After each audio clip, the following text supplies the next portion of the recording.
Okay, guys, welcome back. Welcome back to the channel. Without wasting time, we are gonna get into the news immediately.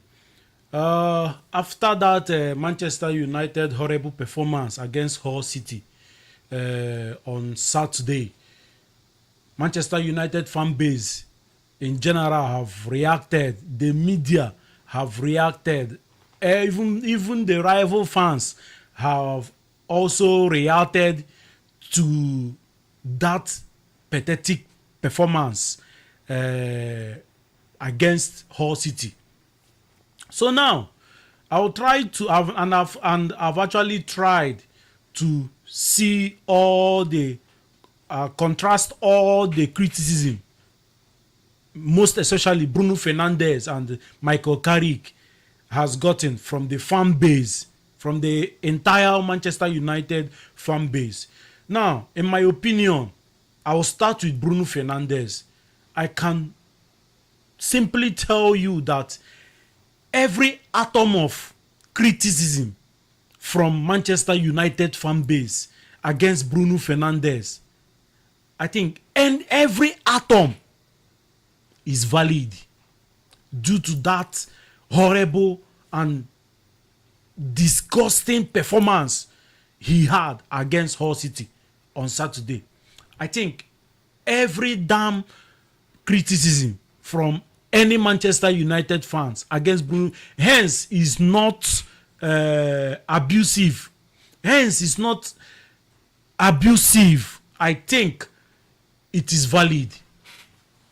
Yes, I think it's valid because you cannot tell me that Bruno Fernandes, a player who won the best player in the Premier League, who had the best assist in the Premier League. Everybody knows that Bruno Fernandes, the reason the fan base has actually criticized Bruno Fernandes is because we know he is better than that performance he gave us on Saturday. That is why all that criticism is valid.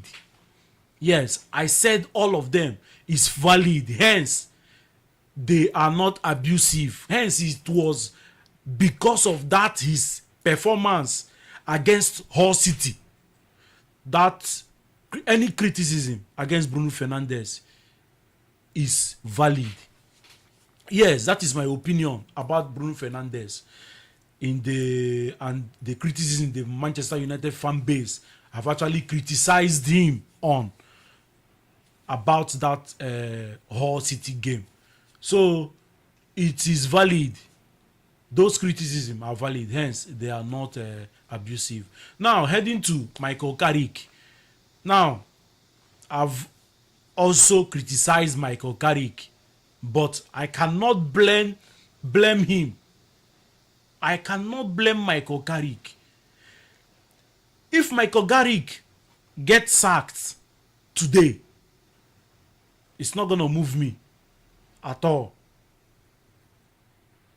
If Carrick succeeds in Manchester United, which all Manchester United fans want, but does this Manchester United board want Michael Carrick to succeed? That is the main question we actually have to be asking this Manchester United board. Because there's no way you will tell me a coach that came in to this football club and got you third position and got you the Champions League spot with 71 points. With 71 points. All you could do for him is to get Yuri Telemans and Andre Santos. Forget about Carlos Baleba. We haven't seen him on a Manchester United shirt. Forget about Carlos Baleba. All you could do for a manager that got you Champions League football and 71 points and third position. Note that when you finish third position, you are gonna get some money from the league. Note that when you get the Champions League, we are going to get money from the UEFA. And all you could give this guy for the start of the season was Yuri Telemans and Andre Santos. Now, some Manchester United fans has been criticizing Michael Carrick about the selection he made against Hull City. I can tell you that that selection Michael Carrick made was the best selection he could make.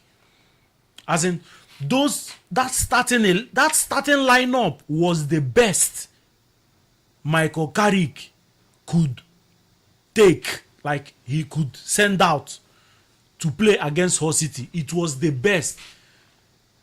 His two signings were there. Two new signings were there. Yuri Telemans and Andre Santos. Who else do you want him to use? Apart from Amad Diallo, who was injured. That starting lineup was the perfect starting lineup he was supposed to put out against Hull City on Saturday. So there is no way you start criticizing Michael Carrick about his selection or about not bringing on subs. The players he brought on was spot on. The players he brought on as subs were the right players he was supposed to bring.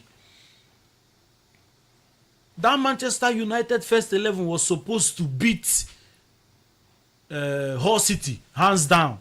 But what did you do? We threw it away by playing absolutely rubbish. By playing, as in, we couldn't learn. The exact tactics Hull City came with was the same tactics Amorim used against us during the preseason. Then after 1 week, we couldn't learn. We could not learn. We still failed woefully. Michael Carrick has his own criticism, but criticizing him about the team selection or the players he could have brought on as subs is a no-no for me. I will never be part of those Manchester United fans that will see the truth and not say it. So that is it for me. Any criticism from any Manchester United fan base against Bruno Fernandes for that performance he had against Hull City is valid. Hence, they are not abusive. Now, let's get into the news. It has been reported from Fabrizio Romano that Alejandro Balde from Barcelona will be open for a loan move to Manchester United. In 2026, I am still shocked that Manchester United Football Club is still looking for a left back to replace Luke Shaw. In 2026, I am still shocked. Like, it's criminal for Luke Shaw to still start for Manchester United in 2026. It's a criminal offense that Luke Shaw is actually starting as a player in that left back for Manchester United in 2026. And it's also criminal that Manchester United haven't addressed that left back for more than how many years. Now, I did some research about the left backs that have actually played for the top six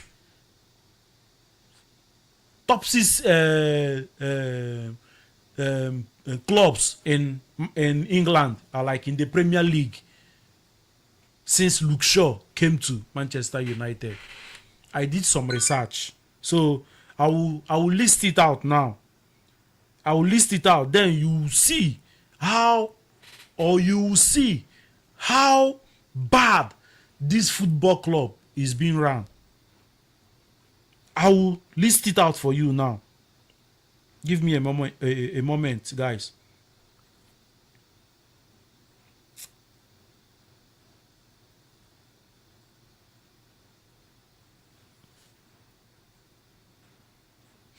Okay, now Luke Shaw joined Manchester United in 2014.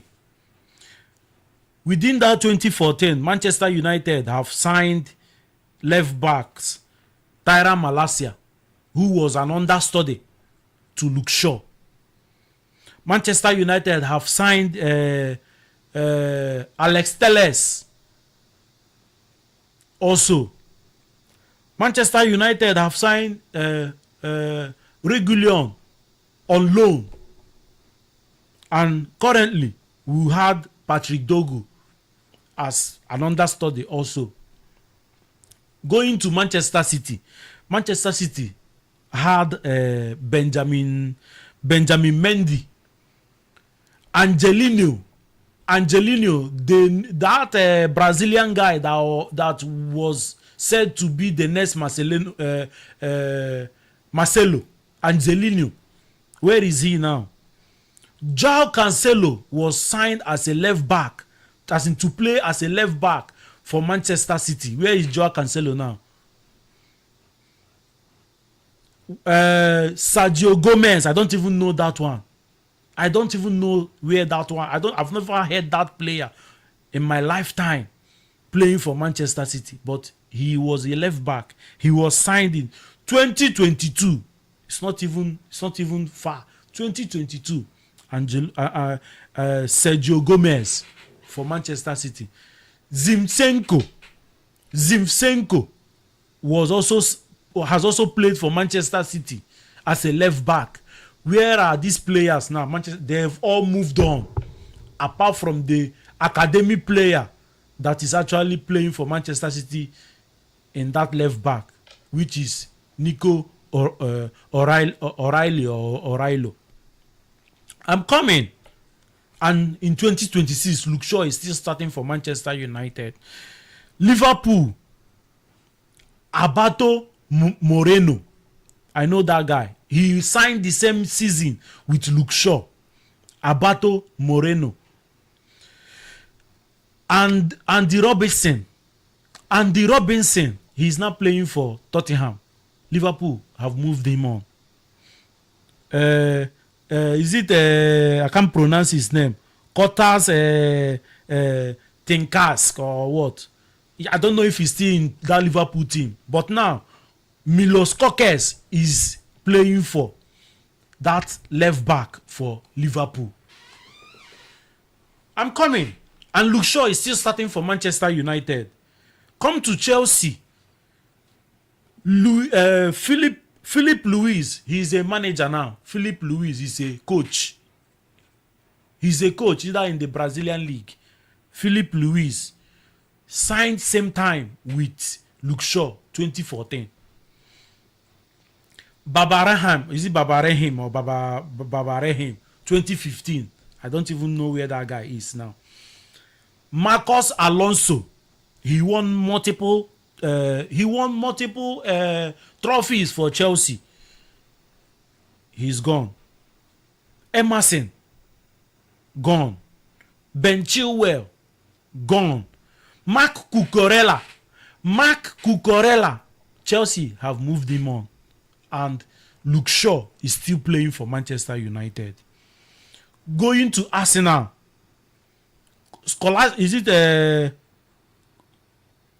Skolasinac?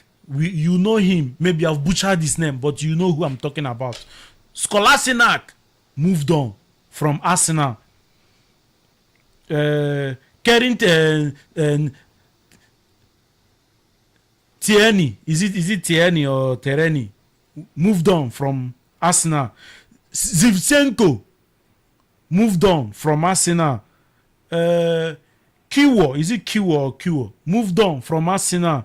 Now, currently, Arsenal have Calafiori and Hikapi.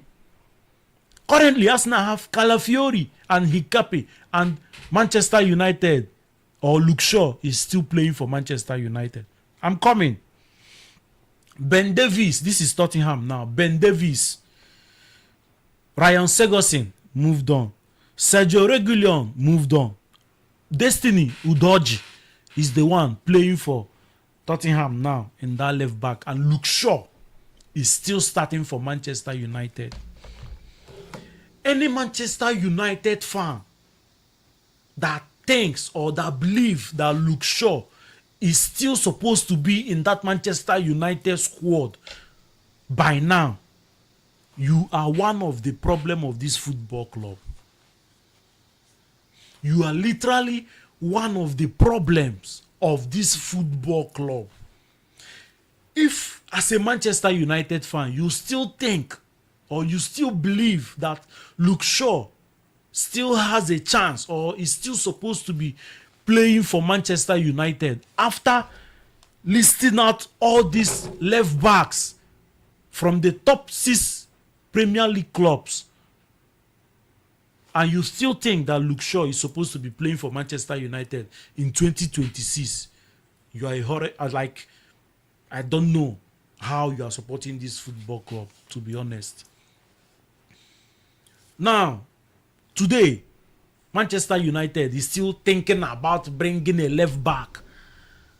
Manchester United is still thinking about bringing a left back as an understudy for Luke Shaw again. As an understudy for Luke Shaw again. And you tell me that this football club, or under the regime of Ineos, that we are actually going to move forward. Tell me how it's possible that under Ineos that we are actually going to move forward. A word is enough for the wise. There's no way this football club will come back with the way this board is treating this football club. We are not coming back. There's no way we are coming back. Mark my words. There's no way we are coming back. The earlier we start speaking up, the better for us. The earlier we bombard this ownership of Glazers and Ineos out of this football club, the better for us. If you don't know what to do, open up a petition online and let all Manchester United fans sign and push and fight this ownership of this football club so that they will leave our football club.